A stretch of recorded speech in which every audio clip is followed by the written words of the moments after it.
forms on the back table. If you care to fill one of those out, you may, and turn that in at the auditor's office. Get everyone to stand. I'm going to ask Kenny Beauty to lead us in the pledge, followed by prayer. I pledge allegiance to the flag of the United States of America and to the republic for which it stands, one nation, under God, indivisible, with liberty and justice for all. Vow. Father, we thank you for the gift of being able to live together in this county. We thank you for our friends and neighbors. We thank you for all the people in this room who want the best for this community. But even with that, there are questions, there are challenges, there are a mixture of priorities. So we pray for your wisdom and pray that you will help us not to make more problems in solving other problems. Thank you for those who take on the responsibility of serving this community. Bless them with strength and your guidance. All this we ask in Jesus' name. Amen. Thank you.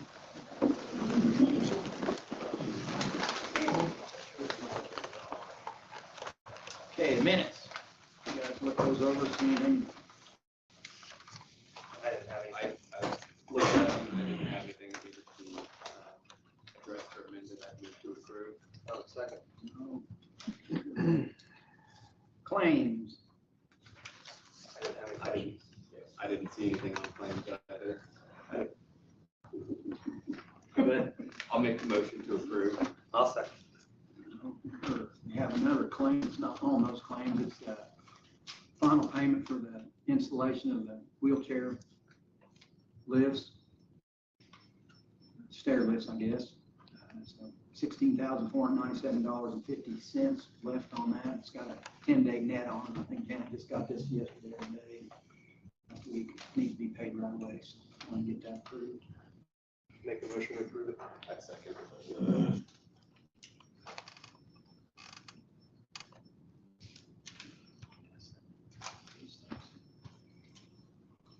And payroll. March 1st, $353,096.40. I'd move to approve payroll. Second.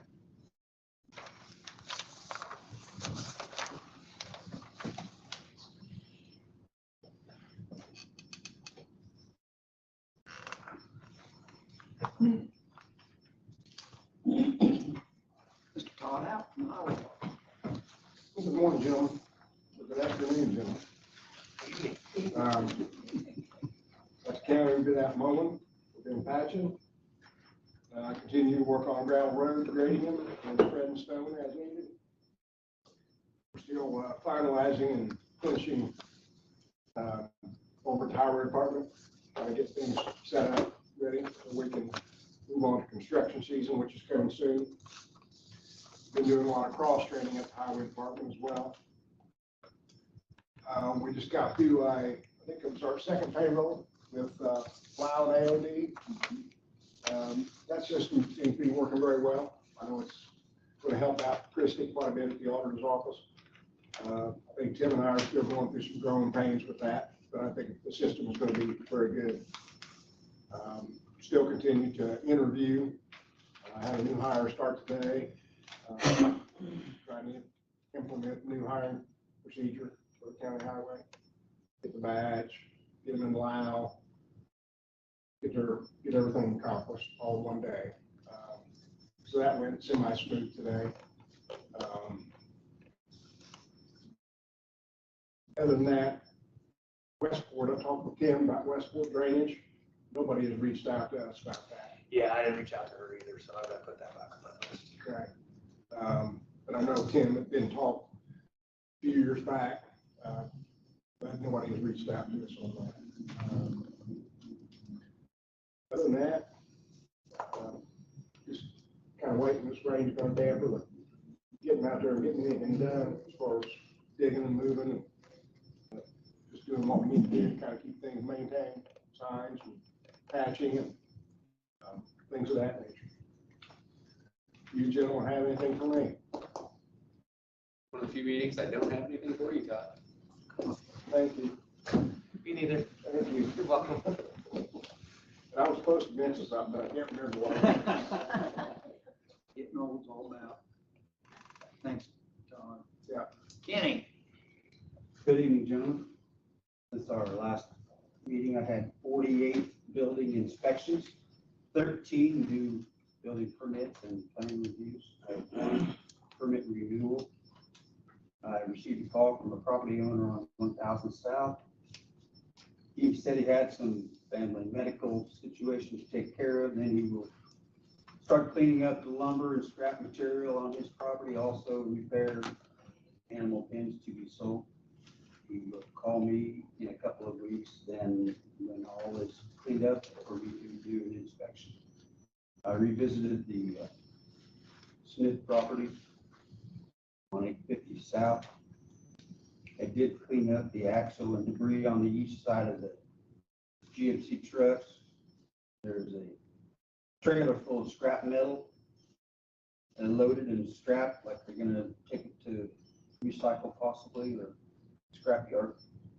All that remains to be abated in my eyes are the 3 trucks, 2 GMCs and 1 Chevy truck. I've got pictures behind that. I went to the house in Letts today. It's currently under demolition. The property owner is working on cleaning up, and I will keep checking on the progress. And he's taking stuff out back and burn as he goes. He welcomes me to come by anytime and take pictures and look at it. He's got it roped off for public, can't go sneaking in there and stuff fall on him. There's a couple pretty good pictures in there. That house was probably 3 or 4 times bigger than what's showing there, so he really put a dent in it. Keep an eye on it, make sure he gets it taken care of. We tried to make you more contactless. Mm. Okay, try to call the parents or send another letter and be like, hey, you just, that white GMC doesn't look like it's in bad condition. I know, neither does the So Chevy maybe- truck. Yeah, maybe reaction and check the status of those. And we may be good without having to spend taxpayer dollars. I mean, it's come a long way from where it's at. Yeah, absolutely. I just want to make sure that we finish it. With the white Every truck. time I go by there, I look to see if anybody's walking around, and I stop and talk to him before he knows me. Yeah. It's always doors shut, no open windows, curtains are completely shut. Yeah. And So we I- may just reach out again and be like, hey, can you get them pulled back away from the, especially the blue one, get that away from the road and check the status of those. Okay. We may be able to do it without spending any taxpayer dollars, which is. Sounds, I would love that, that sounds great. And that's all I've really You got. got his folks' contacts, don't you? I think that's what I need to get hold of, is his parents, they will make stuff happen. I think his name's Jim, isn't it? Jim?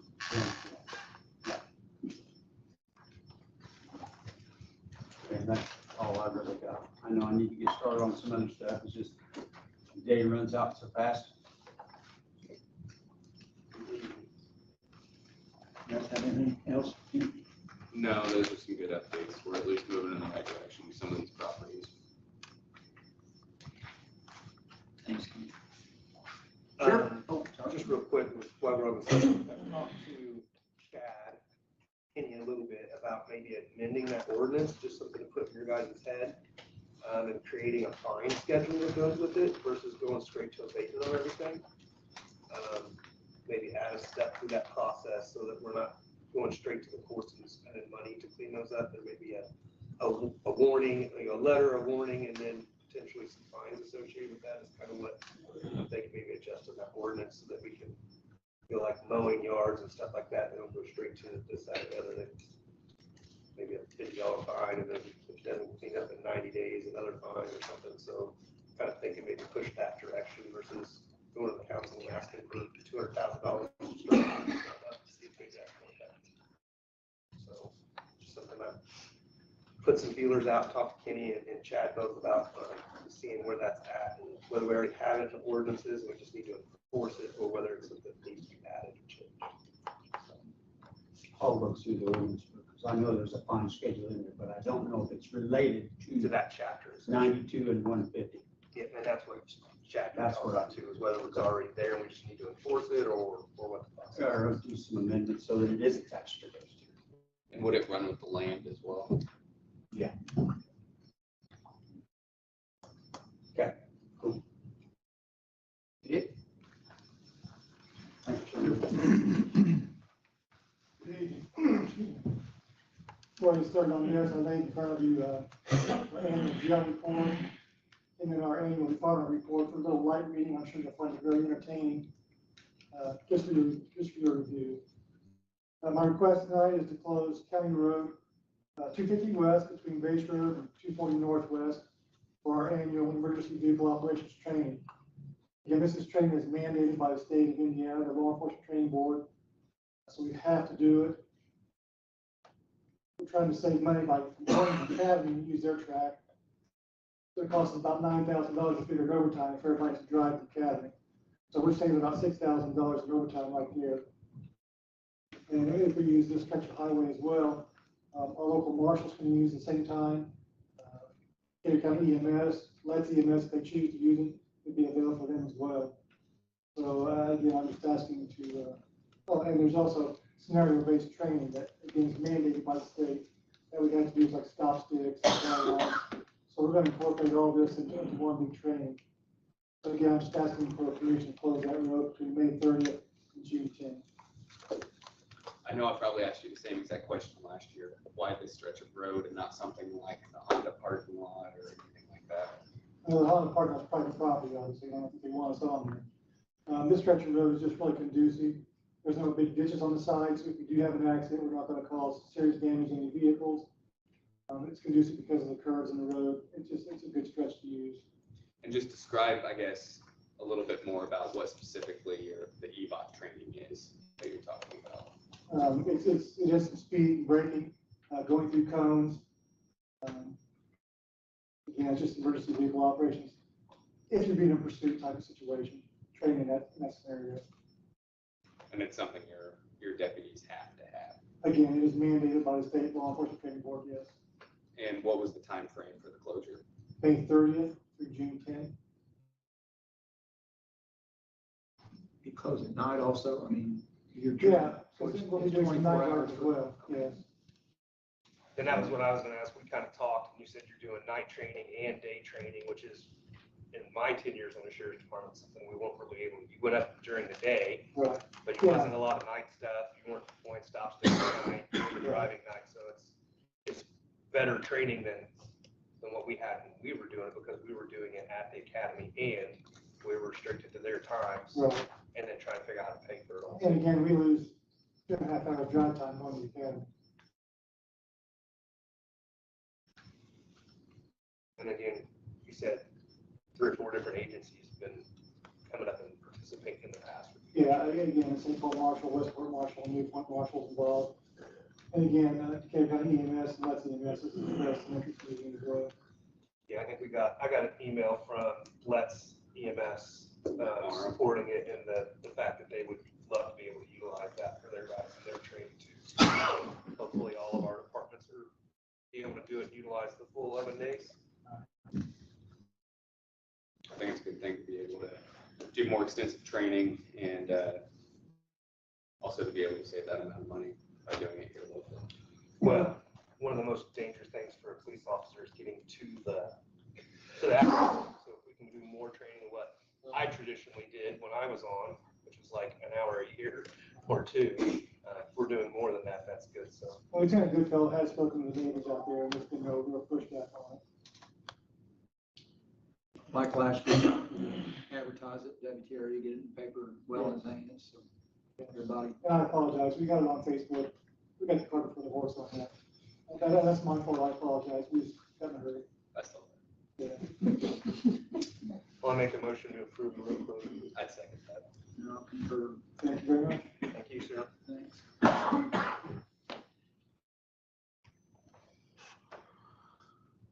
Teresa, it's your turn. Well, coming to you on a different topic tonight than usual. I wanted to start a discussion with you on Kohler Park and what plans may or may not be right now going on But for the past year or longer, I've been receiving calls from questions concerning rumors about the plans for Kohler Park.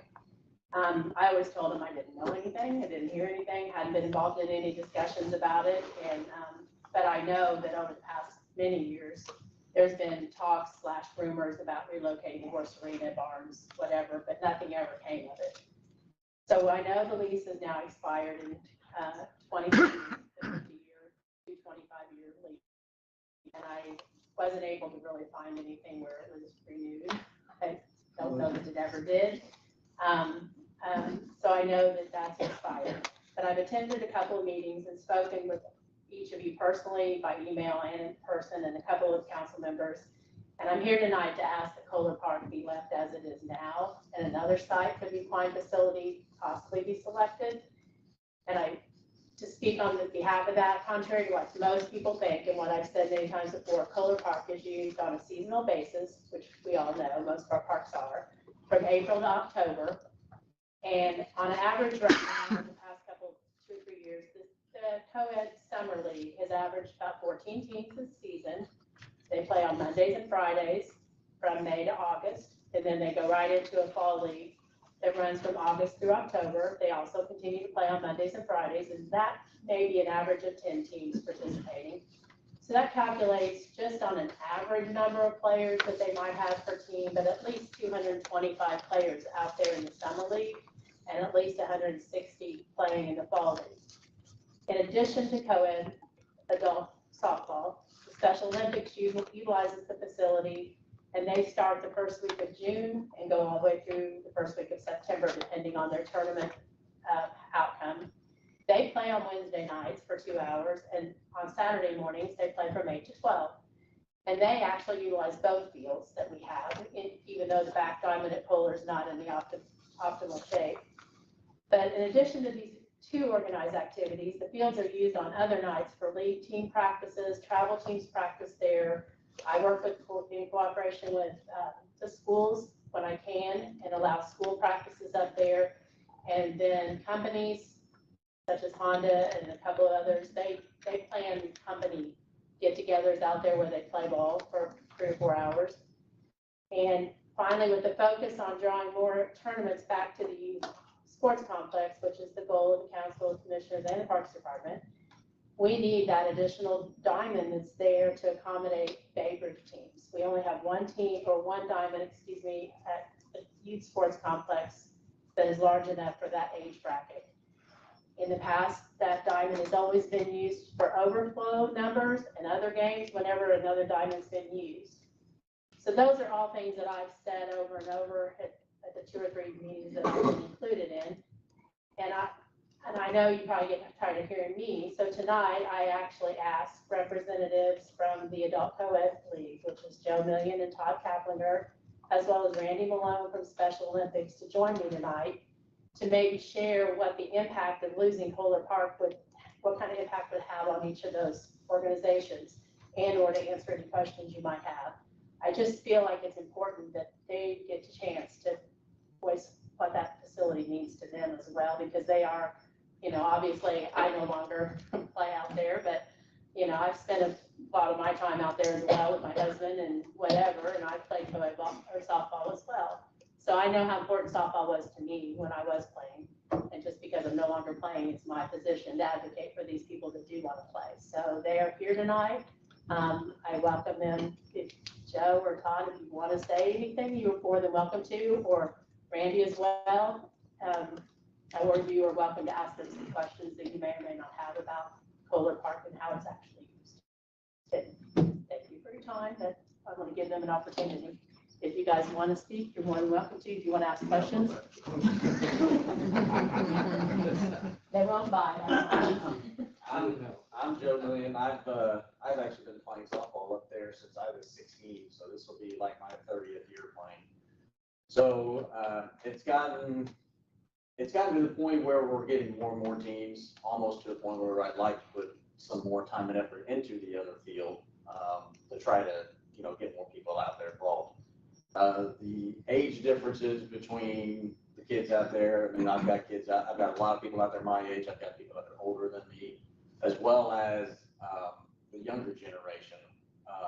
my son is 20 years old, my daughter, or 23, and my daughter's 20, and they both come out there, and they've got kids that graduated with them, all coming out there and playing. So there's a good mixture of youth versus the adults, and we kind of want to know what's going on with it, mainly because we want to make some improvements. We have some money kind of saved up over the last year of tournaments and leagues and stuff like that. We want to make some improvements, so it's looks a little better when you bump to the top of the hill and cosmetically and stuff like that. So that's the main thing I'm here to do, is just to make sure that we can possibly still use this field.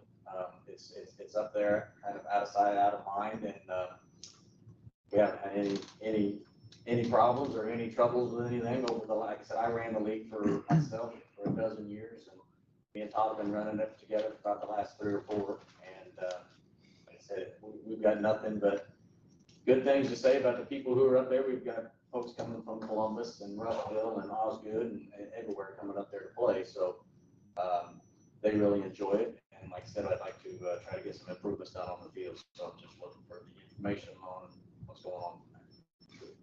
They have come to me about those improvements, and I told them that I wanted to get some input from you guys as to what may or may not be on the table, what we should or shouldn't believe, what we've heard, before they invest some of this money that they have raised or have managed to collect to be able to do those improvements. There's been discussion, I mean, of the horse arena going up there. There's been discussion about the horse arena barn going across the road over by the airport, and none of that is set in stone. I would not be in a position here to make a decision without having an actual meeting or series of meetings because of the number of competing interests that are involved. I mean, when I talk to, on the horse side of things, the number of people that support going up the hill to Kohler Park, you've got half a dozen there, and then you've got half a dozen people who don't like that idea. And then if you go over to the airport, you've got half a dozen people that say it's a great idea, and another half a dozen that say no. And then other people are saying, let's just stay where we are and improve the barn. I don't have a consensus from the people that I've talked to about which way we should go with even just the horse side of things. I have no consensus there. And then that's not even taking into consideration what you guys want to use that facility for either. So I don't have. And we didn't come, I mean, I didn't invite them tonight for any answer, any definitive decision. I just wanted you to hear what they thought about that facility and what it means to them. Yeah, I mean, when we look at like the horse barn and the arena, they need to be updated. They need to be, they need some TLC there, because right now, the way things are, it could be better. And we're looking at doing some improvements this year for the fair, but long-term, something needs to be done. What that something is. Right, and that's what they also agree. They would like to see their facility get a little TLC. And I mean, we work with them as Parks Department. It's not like just their money goes into there, but we'll work with them. And I already told Joe that we had plans to paint even before. Yeah. But we want to update some of the bathroom fixtures and do some of the things to make it a nicer. We want people to look at our facilities and feel like it's someplace they want to participate. So we want to keep it up for them as well. Do you ever have any issues with golf balls coming over there when you're playing? We find a few, but during games, no. Just curious. We do find a few every once in a while. We have one of the gentlemen that mows up there that finds more of them before they get a chance to find them, I think, but no complaints Well, about hopefully he's a that. golfer. Yeah, exactly. So, but, I've heard other talk about where we would go if there was indeed a change made to Kohler Park. And one of those was the youth complex on the Big Diamond. Well, that's just not feasible. That was called a youth sports complex for a reason, and you don't want to incorporate an adult league in a youth complex. It's just not a good setting. It's not anything against these guys as adults, but they just don't need to be together. And then returning to North Park, which is where they came from last, is not even an issue now with all the upgrades and things that have changed over there. And that's back when I played, and I personally saw the balls hit the houses across the street. It's just not big enough to host that kind of activity without complaints from the community. And I think most of those people are really happy with what's happened in North Park right now. It's changed a little bit of the whole area over there for sure. Well, I'm glad you guys came. I know for me as a commissioner, I had the idea that nothing happened up there but a couple ball games here or there. So as I enter into the conversations, it's, well, nobody's using it, why not? And then as I talk to Teresa more and get more involved and ask a lot more questions and annoy her, because I think I call her more than she calls me, you got to find out more. So it's really about trying to figure out what the best uses are for everything. But getting it out, having it come to a meeting and explain, hey, we use this 6 months of the year and we use it not once a week, but it's being used 2 or 3 nights a week for 5 or 6 months a year. You start talking about Special Olympics using it, now it's multi-purpose. You know, the business outings. I know that I've come and played softball there for benefits and charity type stuff and done things like that. So really understanding how much it's getting used needs to be weighed into the conversation of how much is the horse arena being used, how much is that being utilized, so we can figure that out. So I'm very glad it came, and I kind of urged Teresa to come do this, and I'm glad you guys are here doing it so that everybody can kind of hear, the public and all around, that there is a lot going on up there. There is softball in Decatur County, and it's active, and if you want to go play, and what we're doing out there. I mean, we've obviously lost our women's league from years past and our men's league. Those are kind of things of the past, but it is important for the co-ed to be able to go out there together and, you know, play husband, wife, boyfriend, girlfriend, just friends, whatever. But it is an important asset to the Parks Department. Randy, did you have any comments you wanted to make, or you good with what you? If you could hear me, because I don't feel like. I'm the sports coordinator for Decatur County Special Olympics program, and we've been doing Special Olympics here in town since about, I think it's 2000. We've got a fairly small group of athletes that range 70 to 80 athletes, and they range anywhere from 8 years old to almost 80. Yeah, she is. So when we play softball, we need access to that restroom, because a lot of the athletes have problems controlling themselves. The location is perfect for us. It's out of the way. As far as golf balls flying, we haven't had any problems with golf balls flying over our area, but we do pick up a lot of baseballs around there. So there is a lot of activity there. Our program runs year round. So like Teresa said, we're 4 months, June to September, playing softball. And that kind of varies because we get rained out quite often. We have days where it's very hot, so we have to let the athletes have a lot of break. Like I said, we do have shade around there, so it really helps out a lot. It's a convenient place for us. We also rely on the generosity of Decatur County Parks Department and Greensburg Community Schools to allow us to have places to practice or have games without having to pay for the use. Like I said, our program is small. We're well solid, but if we have to pay for access to all these facilities, we wouldn't be able to keep a program going very long. And there just aren't very many places for us to go. So, I mean, the closest place I'd have to go would be New Point for softball, or even Westport. There's really any place good to go that would be convenient for our athletes. So that's really about all I got to say. Thank you. Thanks, Randy. On my part, I sit on the Ready Board, and we've applied for $2 million at the fairgrounds. And April 11th, we'll know that announcement. So, and then we got to figure out what we're all going to do with it. If it comes to reality. So I would say that, nothing will happen at Kohler Park this summer. But there'll be a lot of planning after April. But it's good to hear that it is being used, not just a place for the grass to grow. Play grows, but yeah, it's definitely used. I just wanted you to know how much it meant to most of these people. Thanks for having these guys come in. But there will be some changes of some sort. It may not involve Kohler Park, but it's going to involve that area. The big project from the Ready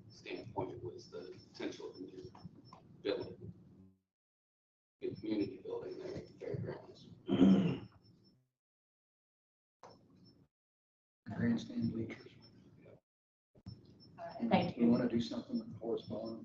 Just And I know it's impossible to make it work for everybody the way everybody wants it to be, but I just wanted you to know how they appreciate having both groups, how they appreciate having that facility.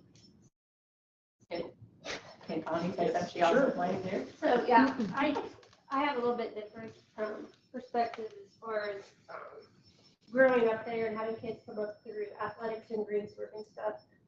And now being on the other side of that, with sports going the way they are, whether it's travel, elite, having a place where kids who just want to play ball after they're over the youth league has been really, really nice. We see a lot of those kids after high school coming back. We see this, my daughter played fast pitch and she did this, but from that point, and then from just a wellness standpoint, to have something in Decatur County for adults to do that's not, you don't have to necessarily be talented to play the softball.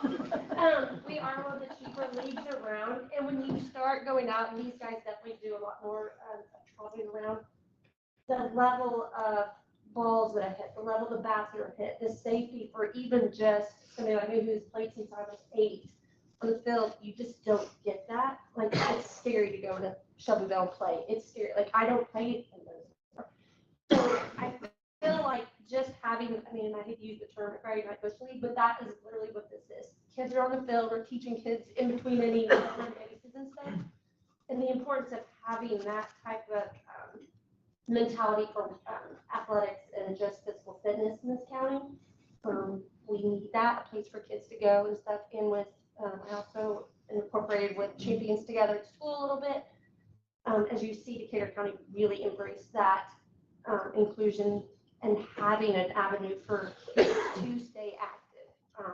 I feel like this just kind of feeds into that as well. So I just kind of wanted to show it different from saving it for softball or something, just from a wellness standpoint, a place to get these people moving. And when it's not all about my kid's going to be the next D1 athlete or, we can do that. So that's just what I want to say about it. Which, it's not going to change anything, but I get what you're saying. I just wanted to that point too, where, it's on the hospital board stuff, when you're trying to find ways for people just to be active in general, something like that, where they can just go up and play on a Saturday morning or something is so nice without having to be in these elite leagues or these travel leagues that just cost so much money.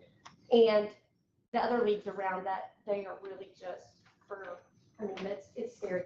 Todd's wears full catcher's gear on the mound. The balls See, I don't are even so know, hot. a lot of people know that there are elite travel softball leagues that are. Yeah. There's people Adult getting level. paid to play. Yeah. There's people getting paid. When he has to be on the mound in a full catcher's uniform because the balls are so hard and the bats are so hot, we really try to not let that come into Greensburg. And we One do, young man was traveling all over making $100 a game yeah. to play ball from Greensburg.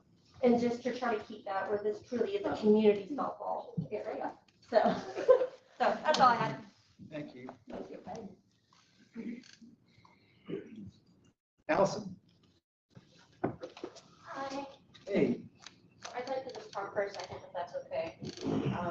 Which anyone that knows me knows that I hate public speaking, so it's a big deal for me. There are 29 people whose voices cannot be here this evening, and I just want to stress the importance that our farmers market is not just a Main Street event, that it is the livelihood of 29 local families. It's single moms that are teaching their kids to foster entrepreneurship. It is a 70-year-old woman who just likes to sell big zucchini bread and get out of her house once a week, to full-blown 200 acres of produce farmland. And our market has grown substantially since 2002. I fear that moving our farmers market would hinder that growth. We have brought back the return of SNAP matching. So if you don't know, you can use SNAP incentives at our farmers market, and Main Street has secured a St. Joseph's Foundation grant that matches up to $20 a week for SNAP recipients. So additionally, you can turn your $20 of SNAP benefits into 40 each week. The courthouse lawn has nice accessible sidewalks for those that are elderly or have mobility issues. And I fear that we would lose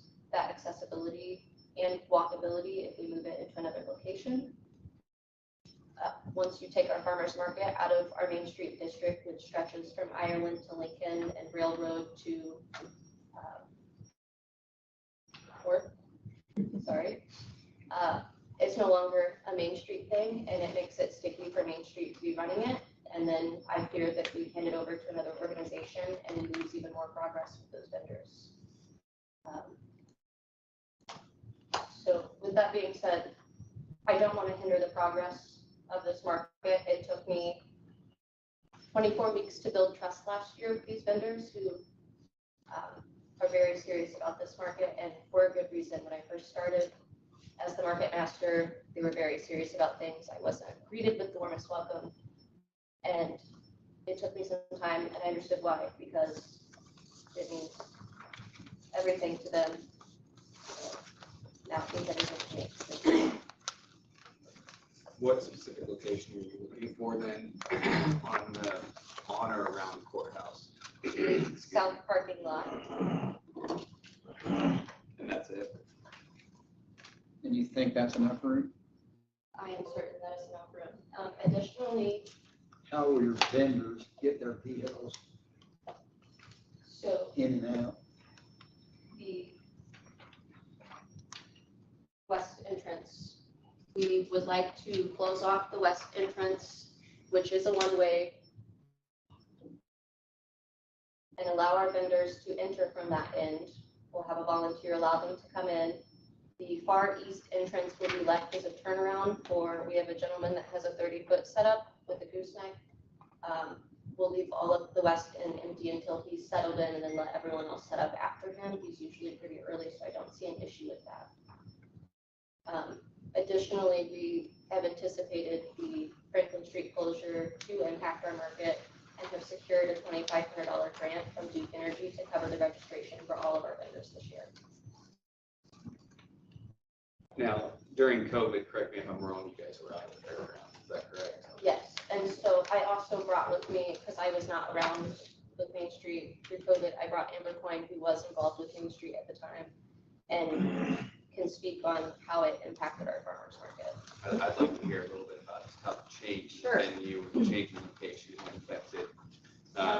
So that was actually just a little before my time, but, so I came on after that season, and that was the #1 complaint out of every single one of those vendors. If you move a farmer's market, it is like they have to start over again. They have to reestablish their base, they lose business. Just those traditional people that, how many of you drove past the farmer's market on Friday? Oh yeah, I forgot that's going on. I'm stopping and I'm getting my tomatoes and my zucchini or whatever. So you move them out to the fairgrounds. One, it moves outside of Main Street's district, but two, they lose that visibility. I mean, even tucking them in a covered space, yes, it's nice to be covered, but they're not visible. Like, it's just not as, the vendors just had a tougher season that year, we will say. So that was during 2020? That was during COVID, yeah. And even then, they used it as a drive-through concept. That way no one, and that was kind of the big driver behind it. They could drive around the building and people could buy and purchase right through their vehicle. How did 21 go, 22, I mean, building where we are today?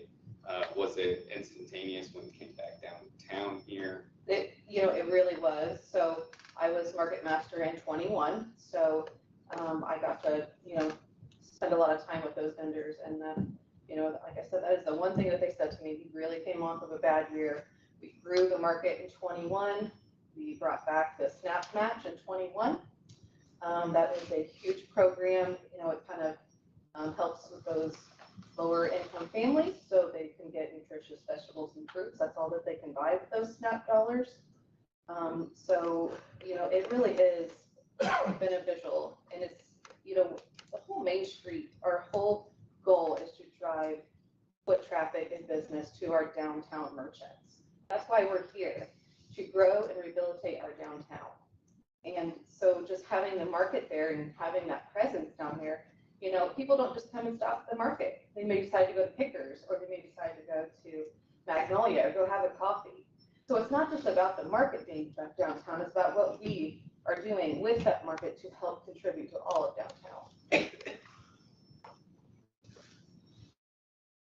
Sorry, additionally, I would also like to add that our local restaurants, Maya Sari, Toria, and Deb Sellers Catering come and shop from our farmers market each Friday and buy local fresh grown produce for their businesses.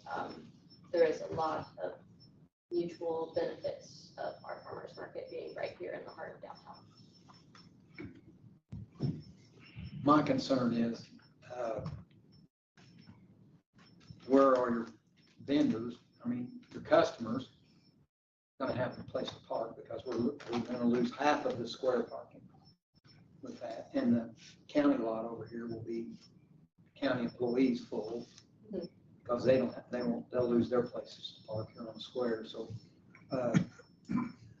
are your customers gonna come and, gonna walk that far? The benefit of this being the farmer's market versus a regular event where we would want a longer dwell time is that people do come and go. So when those cars are there in the spots, they're not going to be there as long as they would if this was a larger event. So I feel like the turnover rate of whatever parking that they do find to attend the farmer's market, they wouldn't be utilizing for a long period of time. But then the parking on the south side too, I mean, just even from some of our events, we place our data, we know people are parking behind stories and they are actually walking across the street. So, I mean, yes, there is, parking is always gonna be a thing for downtown, whether we're doing a road or not. So, I mean, there are options. I mean, we could label additional farmers market parking and try to direct our parking towards the back. I don't see it. We could try to do that as an option too. But my fear is if we move it out of district, it's just, it'll be detrimental to the market itself.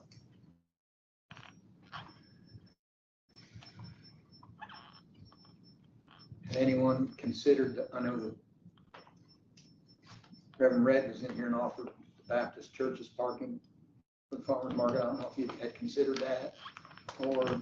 We do have some great contingency plans, and I'm confident that any of them will work, we'll make them work, but ultimately I would like to leave it downtown.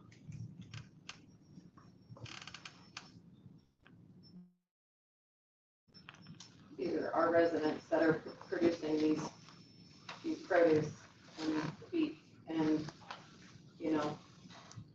they're growing and they're bringing it downtown for our families. So, wherever it is, like Ali said, we will make it work, but just losing that visibility will be a big thing for them. What's the parking lot behind Stories in the city lot? Is it typically full, or I don't really pay attention to that rest items?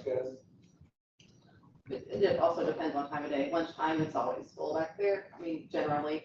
Because that entire parking lot, basically from Franklin to Broadway, is city parking. Except directly behind the Daily News, that Daily News. Right, that's closed off. You will lose visibility there too. So that's just the only thing. No, I'm trying to think about parking. So parking availability is what my thoughts at, not necessarily moving the market, but trying to figure out what parking we do have available. Once we lose Franklin, yeah, it's difficult. Now we lose the south side, it becomes more difficult. So it's like, where are we going to go? County employees obviously have to start using the county lot for free extras for the businesses every day. So that's something that's got to get put out there, ready to go. But how we affect the rest of the businesses is concerned too, and trying to understand the impact that that's going to have. It is one day a week for an afternoon, right? So I understand that also. Just trying to take the whole thing in. And it's not during lunchtime. It's not during, a peak time. So. But you close it off at 5 a.m. Friday morning, it's coming off. So the market previously we did have to cone off the spots because people would park there. Yes. So it is an all-day deal. It's not just, they're only open part of the day. Right, the parking loss. The parking loss is all day. When do we need to have a decision, Bonnie? When you start. I don't want to rush, but today would be nice. I've had vendors for weeks already reaching out, and I don't like that I can't even give them the registration because I don't know where it's going to be. So just trying to think if they had some time to talk to some of the local businesses up on the square and see what their thoughts were. So, Tony, if I might. Yes. That's why Main Street, nobody knows the downtown business is better than Allen, better than the Main Street market master. She's talking to them constantly. She's talking to the farmers market vendors constantly. Honestly, I understand that Mr. Tapp protected the property and the facilities, but that's who you ought to be talking to get your advice on these kinds of things. I think parking's overblown as an issue. The Fall Festival has 8, 10, 11,000 people downtown on Saturday night last year. People figure out where to park. The stack and wick issue that Ally brought up, to me, that's a huge deal. A lot of those families are low income. And Ally can speak to how many people come use that, how much they granted last year. Those folks, a lot of them don't have transportation to get to the fairgrounds. There's not a safe way to get out there, so they're walking. They're able to get to the downtown district. I know that area is going to be torn up, but I kind of trust it. If Ally and Main Street had figured out a way to make it doable, they wouldn't be coming to ask you for that space if they didn't think it was the best possible answer. The other thing I wanted to say, that alleyway on Main Street, that's going to be revitalized. Hopefully, planning to break ground this month. So more people are going to be aware that there's parking back there, coming through there to access the south side of the square. What's the scope of that project? Just beautifying that. It's taking it from kind of dark and dank and unwelcoming to.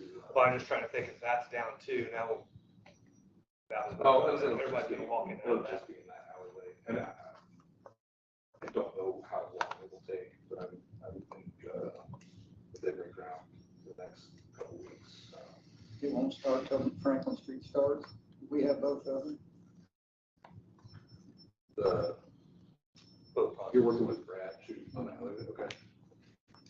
Yeah, your point about Tree City Fall Festival, we do have a ton of people and everybody figures out where to park. That's my point. And Main Street is about everything down here, so I'm definitely talking to everybody more than what I'll be able to do. And I would not be asking if I knew it was going to upset or disrupt the businesses negatively, because the first person that's going to hear about that would be me, and I wouldn't want to do that to them in the first place. The only issue Janet just brought up is there might be a conflict in date with the Strawberry Festival. We can accommodate the Strawberry Festival. We can figure out a good plan. We have a good relationship with United Fund. That's just one date. Yes. And they're usually on their way out when we get there anyways, because they sell out fairly early. So when we're arriving at 1, they're packing up. That's something the farmers market has dealt with for 10 years. I was just thinking with a condensed size, Sure, yeah. same area, same. But they're always able to work it.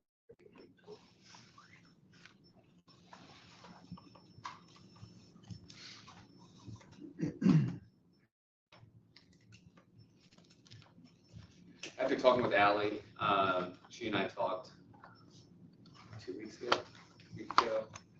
We talked a little bit ago. I think that it'd be a good thing to keep it downtown. I know I was able to talk to a couple of people who are vendors, and they had expressed some of the same concerns about moving it to a different location, just about their ability to actually sell their produce or whatever it is that they're bringing, and it's a good thing to keep where they are. So I think if we can, also from the last meeting, when we had discussed this, I thought it was a larger area than what we're actually talking about here in the photo that you gave to us today. So I think for one day, we can accommodate them a week. Yeah, I have a tendency to agree. And if it doesn't work and there's something there, we may need to make an adjustment mid-year. We are flexible. I mean, that's my thought. We can It's do like, trial and error. I think we say yes, and then if it turns into a bigger issue than what we think it is, then we go to plan 2 or 3 or whatever it is. So I think have a contingency in case it's more than what we anticipate. I mean, it's one of those. Okay, because we just don't know. I mean, it's trying to predict the future. Yeah. So it's just, I think there'll be a headache on that day, but I think that there pretty much always is, probably with farmer's market or farmer's market. So I think it's bigger. But I think we need to have a backup plan so that if we get 2 or 3 farmer markets in and it becomes a bigger problem than what we think it's going to be, we need to be able to make an adjustment and move someplace else. That's my thought is yes, but we have to stop it and move someplace else. And I'd be happy to do that. I can consult with our oldest vendors of what they feel would be the best contingency plan to have that in our back pocket if it's not working for everyone. Do any of your vendors access the electric They do, on the courthouse? Yes. Because that will be out of whack. even on the south side. Yeah, because we're not sure yet because all the east side gets replaced. Mhm. And we're not sure if the electric starts in the north and goes to the east and back to the south, or if it starts out the north and comes around. I did hear about that. Right. Yeah. So that, there may be a couple of Fridays that you would not have access to electric. I don't, it's not gonna be all summer. I believe there's only 2, so we can talk to them about maybe getting generators or something. And it may work out that it's not interrupted. We just don't know yet. I'll make a motion that we approve the unconditionally potential that it may have to be moved someplace else. But I would second the request for those facilities. Thank you so much from myself and the 29 families that are not here this evening. thank you.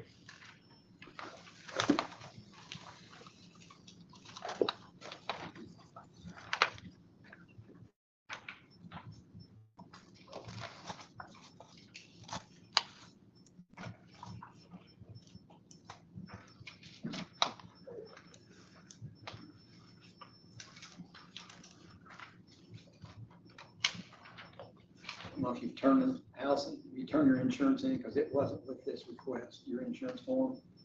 You'll need to get that. Absolutely. I'll have it tomorrow.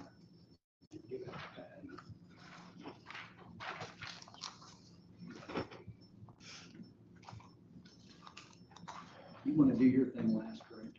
Very last. We have a Parks Board appointment. Ben Judy, that's correct, he's stepped down, resigned.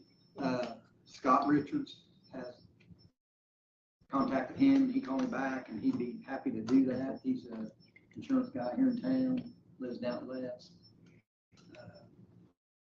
Married a Vanetta gal. Golf course. Would like to serve on that Parks Board as our appointment to replace Ben Judy. So you'll submit a letter to me then stating that he's your appointment, It's okay if he's. if that's what you're doing. I'd go ahead and make that motion, make him our appointee. I'll second. Then I'd reach out to a couple people, but they were not available to do it, so. So you and Patty figure out whatever we need to do, We'll get covered. get him in, Yep. and let him know when we meet. Yep. We're also lawn care bids, putting that out for bids. Do they contact you to get that information? Is that how you have that advertised? Either me or the auditor's office. You get that in the paper, on the radio? The bids are due back by noon on March 15th. So we'll open them on our second March meeting. And then on the 18th, you can open bids. All right, Chad. So actually, 2 things. You all remember at the last meeting, we postponed a capital assets ordinance to today to give the auditor a chance to look at it. She's looked at it, gave a few notes, otherwise generally approved. So I believe for State Board of Accounts and compliance, she would like that in place sooner than later. Ordinance number? 2024-2.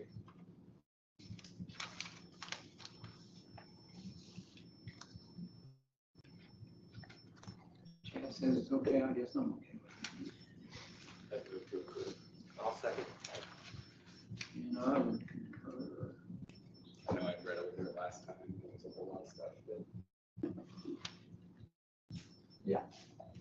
And then the second thing, we have the YMCA Oakland grant that we placed on the agenda for this evening, knowing that with logistics and timing, it wouldn't actually work for tonight, but the purpose is for notice compliance and statutory compliance for you all to reconvene.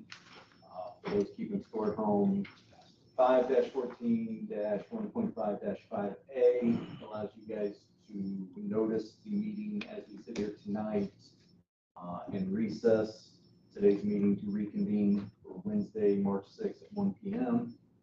So it's not a full adjournment, and the notice is provided to the public through this meeting, which allows for statutory compliance to have the meeting on a shorter timetable than normally would be working. And that'll be the only thing on the agenda. And that is the only thing on the agenda. It will still be an open public meeting. The agenda's already been made and circulated for preliminary look. And we will have, I believe, Shannon McLeod, the grant side, and the Y reps as well will be here to discuss what comes next. The purpose of that meeting, the Oakland grant has been approved and they've been awarded the money. We're just looking at next steps from there. That's Yes. county requirements. So yes, the county has several things that we must do to solidify the grant and then get it moving towards them getting their new roof. And I know I already talked with Dave Henderson a little bit ago before we started our meeting tonight about having the ability to record that meeting as well, so that it can be posted onto YouTube and Facebook as well, so that people have the ability to watch that in real time more afterwards as well.